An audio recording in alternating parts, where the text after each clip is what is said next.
Hello dear students, आज फिर से 10th सामाजिक विज्ञान फर्स्ट चैप्टर का क्वेश्चन सेकंड आपके सामने लेकर उपस्थित हुआ हूं। आइए क्वेश्चन को देखते हैं। फ्रांसीसी लोगों के बीच सामूहिक पहचान का भाव पैदा करने के लिए फ्रांसीसी क्रांतिकारियों ने क्या कदम उठाए। ये क्वेश्चन आपकी बुक में भी है और मैंने वीडियो में समझाया था उसमें भी ये आंसर बहुत आसानी से आपको मिल सकता है। आइए आंसर पर बात करते हैं सीधे। सबसे पहले क्रांति में जो कदम उठाए गए उनके बारे में मैं चर्चा करूं, उसमें सबसे पहला कदम है पितृभूमि और नागरिक जैसे विचारों ने एक संयुक्त समुदाय के विचार पर बल दिया। सबसे पहले उन्होंने लोगों को कैसे जोड़ा जाए, लोगों में कैसे सोच संभावना जाए कि ये मेरे लिए हो रहा है, तो उन्होंने पितृभूमि की बात कही। पितृभूमि की बात कही उन्होंने, ला पैट्रे से मतलब पितृभूमि। जैसे अपन भारतवर्ष में अपने देश में मातृभूमि की बात करते हैं ना डियर स्टूडेंट्स, ऐसे ही उन्होंने क्या कहा, पितृभूमि यानी ला पैट्रे। ये फ्रेंच भाषा का शब्द है, रूपांतरित शब्द पितृभूमि। और नागरिक ली सिटियोन, ये भी फ्रांसीसी शब्द है। प्रजा नहीं रहा, अब फ्रांस का व्यक्ति क्रांति के बाद नागरिक कहलाएगा। और नागरिकता से क्या मतलब हो जाएगा, क्यों प्रजा नागरिक में क्या अंतर हो जाएगा कि प्रजा राजा द्वारा शासित होती है और नागरिक अपना प्रतिनिधि अपने शासन के लिए चुनेगा। ये मूल अंतर लोगों के सामने उन्होंने क्रांतिकारियों ने रखा अधिक से अधिक अपने साथ जोड़ने के लिए। तो पितृभूमि और नागरिक जैसे विचारों ने एक संयुक्त समुदाय के विचार पर बल दिया, जिसे एक संविधान के अंतर्गत समान अधिकार प्राप्त। असमानता के भाव भी जो खत्म कर दिए, यानी कि जो विशेष अधिकार प्राप्त समूह था एक सामान्य समूह था, अब ना कोई विशेष अधिकार समूह है ना कोई सामान्य समूह है, एक सभी लोग संविधान के दायरे में आकर संविधान के लिए समान होंगे। ये इस प्रकार के भाव सबसे पहले उन्होंने रखा। दूसरा भाव, नया फ्रांसीसी झंडा उन्होंने अंगीकार किया।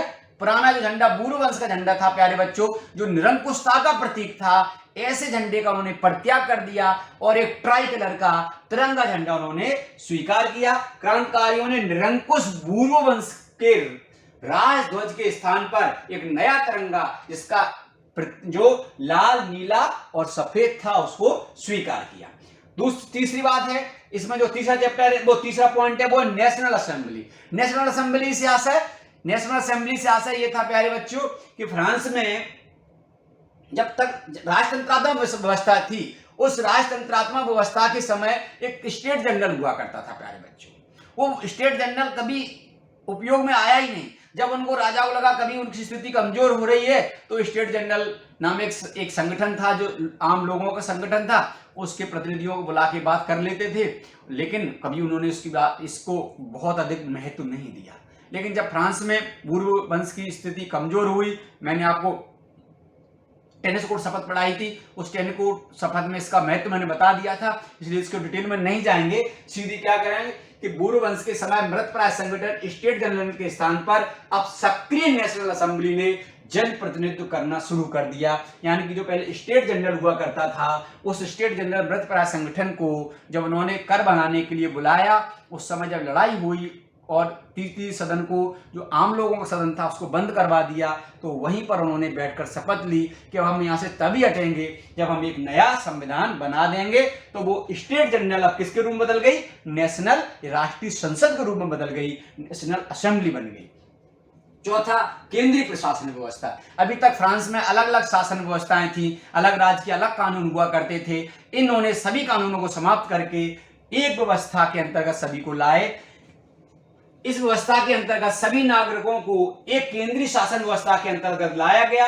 सभी नागरिकों के लिए समूह कानून बनाए गए। और पांचवा पॉइंट बहुत इंपॉर्टेंट पॉइंट है जो मताधिकार है, यानी जो नागरिक 3 दिन के श्रम के बराबर मजदूरी कर देते थे को मताधिकार दिया गया। लेकिन ध्यान रखें इसमें महिलाओं को मताधिकार नहीं दिया गया।